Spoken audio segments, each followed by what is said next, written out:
de volta com a mesma blusa do vídeo anterior, mas é porque a gente trabalha em cascada aqui, muita informação e a gente tem que aproveitar o tempo livre. Então, sem mais delongas, vamos ao vinheta. O vídeo ainda não.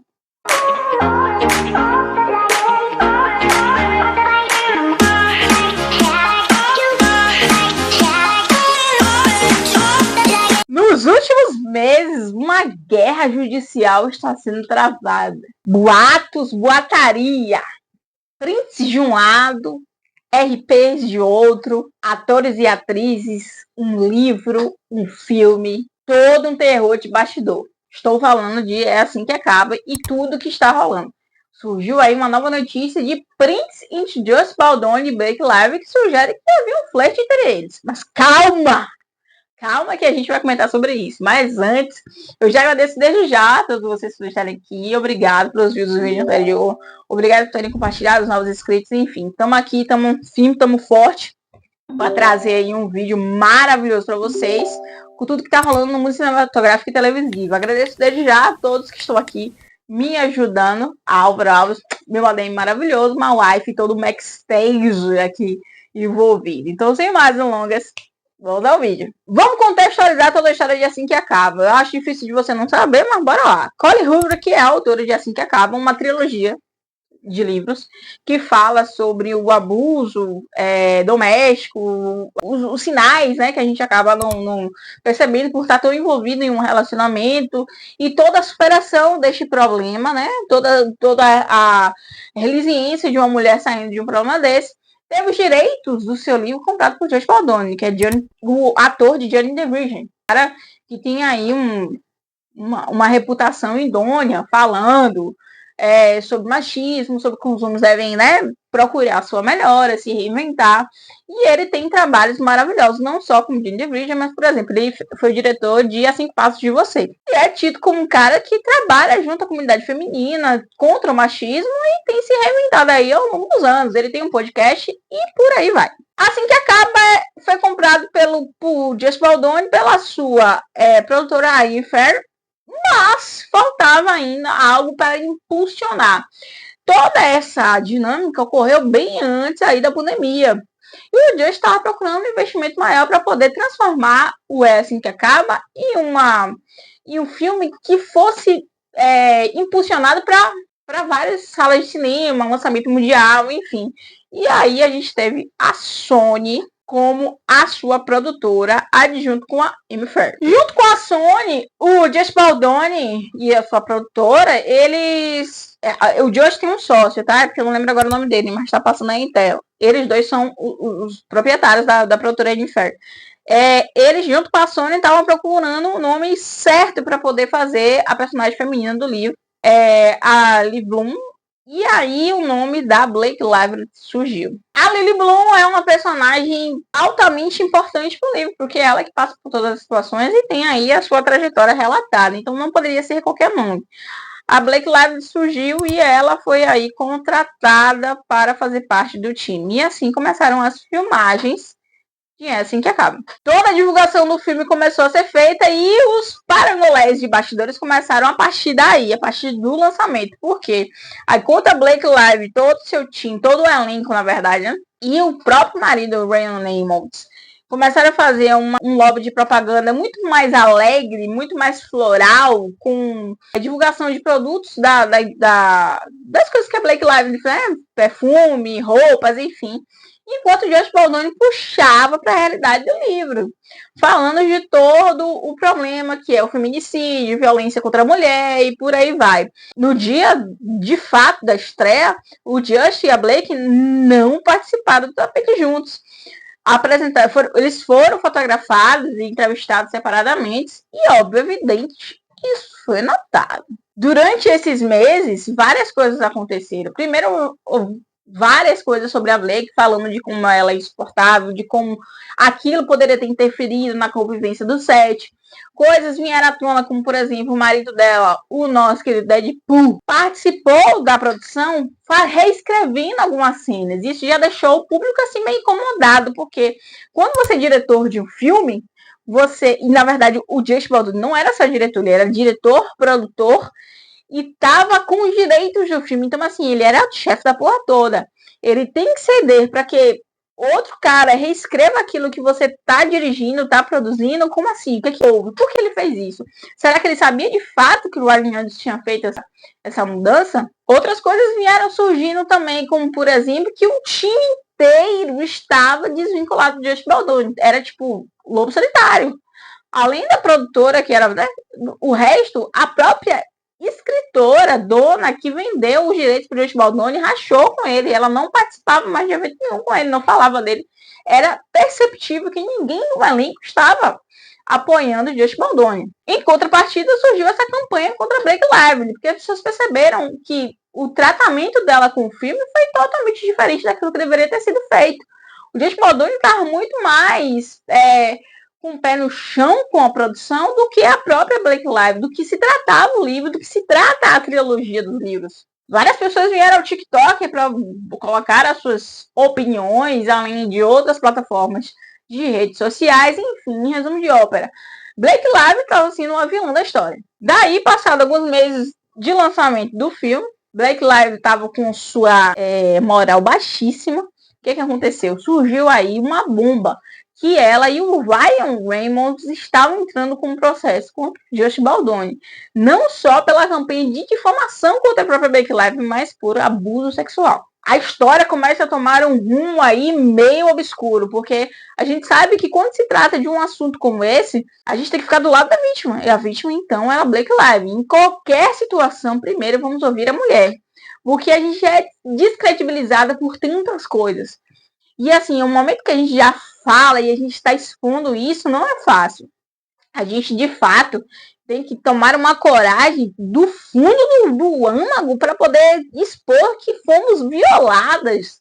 E aí a Blake abre o processo e isso foi tudo noticiado por quem?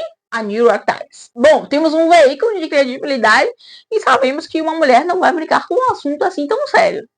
Ou não. Bom, o que aconteceu daí foi um efeito cascata. As pessoas começaram a largar a mão de Josh Baldoni. Inclusive, ele perdeu um prêmio que ele tinha recebido no final do ano passado. E várias pessoas cortaram o contrato. Inclusive, a agência que participava dele, que divulgava ele, tipo, a agência de estrelas, né? Vamos dizer assim, tomava conta de indicar ele para outras produções, largou a mão de Josh Baldoni e demitiu ele. Só que essa mesma agência tem também aí o Ryan Reynolds, a Blake Lively e a Taylor Swift, que é amiga do casal. Bom, gente, obviamente você está sendo atacado, você precisa se defender. E o Josh Baldoni não demorou para fazer isso. O que aconteceu? Semanas depois, ele já divulgou junto com o seu time de advogados que tinham provas que contestavam tudo aquilo que a Blake tinha apresentado.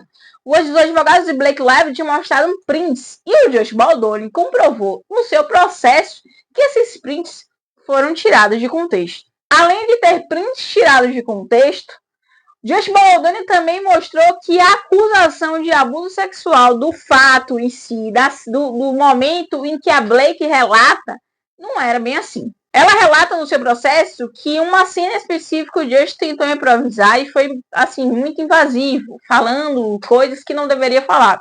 Em contrapartida, o Josh Baldoni divulgou essa cena e dividiu um pouco de opiniões. A divisão de opiniões se trata de algumas pessoas sentirem que a Blake estava desconfortável e o Josh Baldoni, em outra partida, não estava fazendo nada além do que o seu trabalho, porque era uma cena para poder, sabe aqueles cutscenes que você tá do filme e você passa assim, passa uma música de fundo e tá o casal ali olhando pro céu. Enfim, era mais ou menos isso, que era uma cena dentro de um bar, enfim, o povo assistindo jogo no fundo e eles estão ali abraçados, para aquela coisa romântica. Os áudios, o microfone deles estava ligado, né? Eu não sei se era aquele microfone alto ou era microfone no corpo, enfim. Ouvimos a conversa dos dois. E eles estavam trocando ali algumas dicas de como fazer aquele tipo de cena. E no momento que o Josh tinha que sair da personagem para poder fazer o diretor, era claro, evidente que ele estava ali saindo do personagem. Você viu o cara sério, um cara que estava dirigindo. Então, assim, a gente começa a questionar exatamente essa acusação da Blake. Isso já é o suficiente para dividir muitas opiniões e, de fato, rachar e muita gente ir para o lado do Josh Baldoni. Além de outras coisas que ele trouxe, como, por exemplo, o fato dela falar no processo que ele foi invasivo em perguntar o peso dela. Ele tem um problema das costas, então ele queria saber exatamente quanto que ela pesava para poder fazer uma cena carregando ela. Ela disse que se sentiu constrangida. Ele, em contrapartida, mostra que ele só pediu porque ele tem um problema físico muito grande, ele queria saber exatamente como carregar, e ele conversou isso com o personal trainer deles.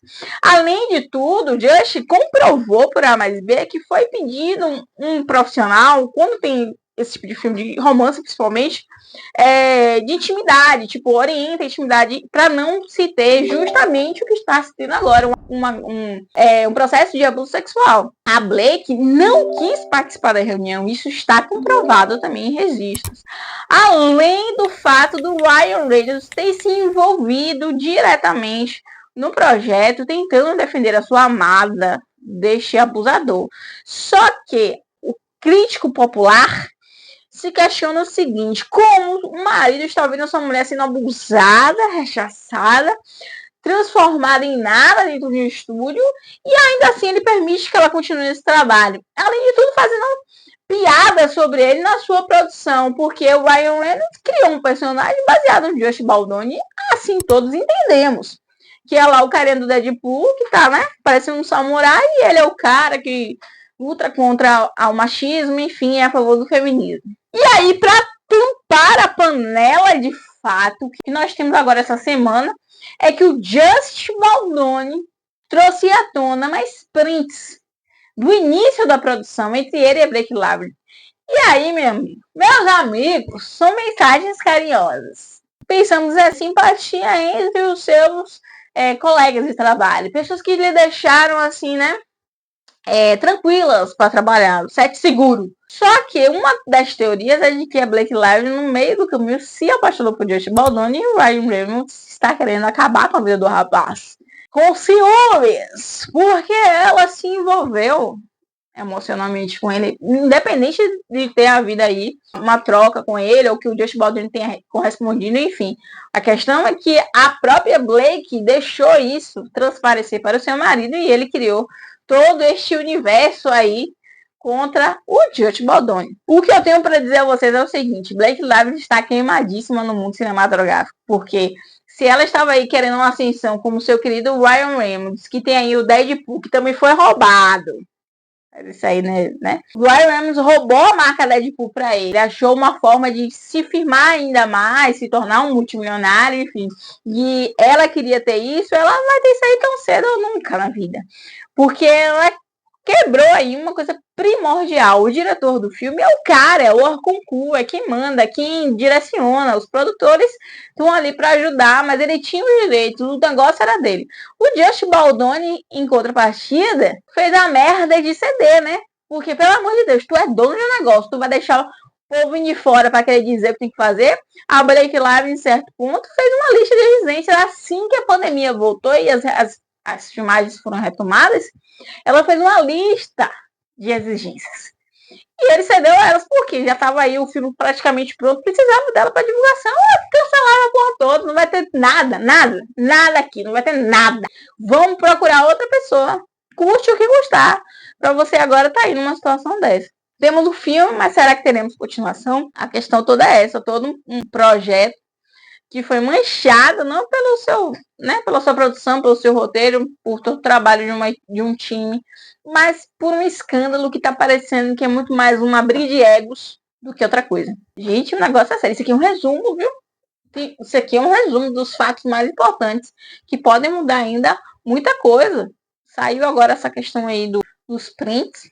O que vocês acham? Eu ainda vou pegar minha pipoquinha, pagar para ver ainda aí essa história, porque vai ter muito pano para manga. A audiência está marcada para o dia 9 de março.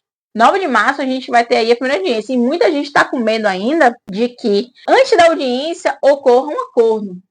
Eu acho que há grandes chances desse acordo rolar, porque é isso. Tem uma carreira em jogo aí, é da Blake Lively. Acho que o Josh Baldoni não vai ter nem tanto. Você sabe que essas paradas, quando a mulher tá certa, já pende muito mais pro nosso lado, que dirá quando a mulher tá sem muita, sabe? Então, talvez não tenhamos esse julgamento dia 9 de março. Mas e você, tá acompanhando esta treta, tá de olho, tá vendo todos os detalhes? Isso aqui é um resumão, isso aqui são os fatos principais. Tem muita coisa aí que vocês podem pesquisar. Eu sou a favor sempre da verdade e eu acho que essa história tem muita coisa aí que a gente não sabe. Muita coisa. Vamos aguardar aí as cenas dos próximos capítulos e saber de fato quem é o vilão ou os vilões dessa história. No mais, obrigado a todos vocês por estarem aqui. Obrigado por estar aqui acompanhando este vídeo. Um beijo grande a todos vocês e até o próximo vídeo.